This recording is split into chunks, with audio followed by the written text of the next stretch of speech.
Since April is Prosperity Month in the Happiness File, and that's what my theme is for this month, I wanted to talk about prosperity. When I wrote the Good Book, it was the result of 3 years of climbing out of credit card debt, $26,900 and some dollars of credit card debt. And what I learned through those 3 years, and I share it in the book, but I'll tell you the main things. One, I learned that more money doesn't solve your financial problems. That's what I thought. I thought all I need to do is make more money. Somehow, I don't know, I wasn't going to rob a bank, but just do something to make more money. And I'm creative, so I thought I can think my way out of this. But the answer isn't more money, because if you don't handle the money you have now, when you get more, you make a bigger mess of it. That's why lottery winners end up destitute sometimes, and even millionaires that go bankrupt, and it's because they didn't know how to handle what they had. This is a perfect time, if you're in money troubles, to start at the bottom and say, I'm going to be a good steward of my money right now. And I'm going to get Fly Lady's Face Journal and get the Good Book that shows you step by step how I got out of debt. The hardest part for me getting out of debt was to face it. I didn't want to know, and I didn't know. I didn't know how much each of my credit cards, I had about 20 of them. No, that's not true. I had 10. But I didn't know how much they were. I'd wait until they'd say, you can't use it anymore, so put it away before I'd quit. And I looked at my credit cards as income. So I'd get a new credit card and it'd say, you have a $20,000 limit. It was like I got a $20,000 raise. So you can see where I was back in 2002. So getting to know the whole story is the first part, and that it hurts. It hurts to see what you've done. It's embarrassing. Finances are embarrassing. And I could not believe I was in such debt. I had no idea. And then the other part of the whole equation is to get to change your behavior. And guess who's behind your behavior? It's a child. It's your inner child. That's when I met Nellie, was 2002, and I had been challenged to write a household finance organized book that would be funny, and my finances were in such a mess, I'd be a hypocrite if I wrote it. And I told the editor, I can't write a book on finance. It's not funny either, so it's not going to be humorous. And it ended up that I realized I met Nellie, my inner child, and she was the cause of my spending and my looking at credit cards as income.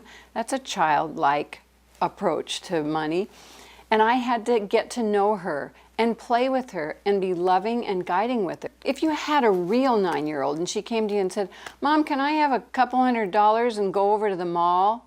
You wouldn't give her that money, and yet that's really what you do with your own self when you haven't addressed this childlike behavior about spending. And however you got into your mess financially, it's because of that behavior. So you have to get to know the little entity behind that behavior. And once you do, it is so fun, because it's you and your little inner child against the world. And what's the world out there at the mall? It's aiming straight at your inner child to get you to buy stuff, not at the adult in you.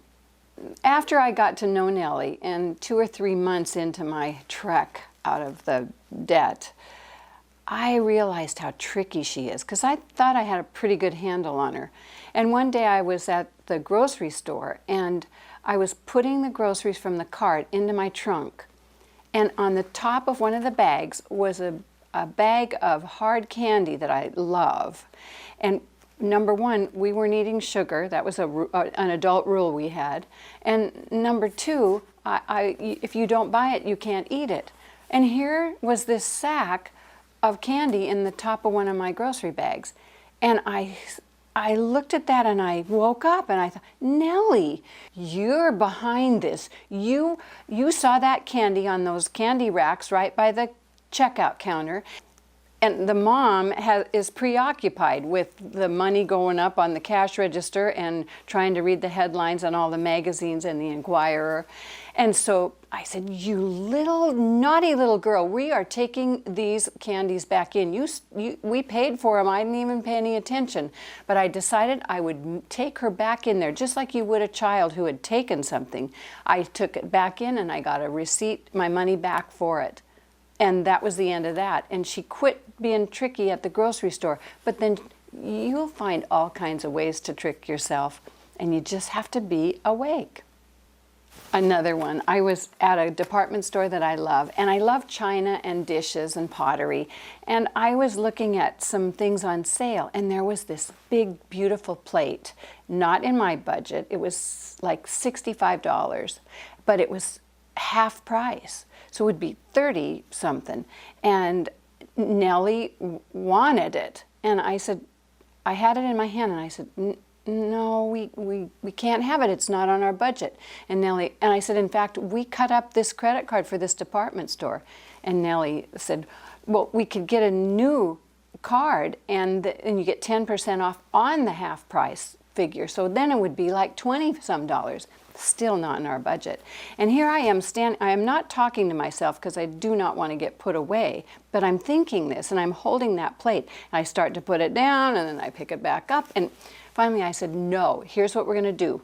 I reached into my purse, got my checkbook out, and I wrote a check for $35 to Pam Young, and I said to Nellie, this is going in our savings account because the department store isn't going to get this money and we don't need the plate, and now we'll have $35 more for us. And Nellie loved it. She shut up and I didn't have any more of those sales arguments, but there were others. One of the things I ask you to do in the good book is to cut up your credit cards, except one, because most of the time when you travel you need a credit card. And I actually had a credit card funeral, and my husband Terry videotaped it, and sometime down the road I'll show it to you and make it fun. So I told you I was $26,900 and blah, blah, blah dollars in credit card debt. It took me 3 years to get out of that debt. And in the good book, I show you step by step how I did it and the tools that I used for Nellie, because it's all about your behavior with your own self that will help you get out of debt.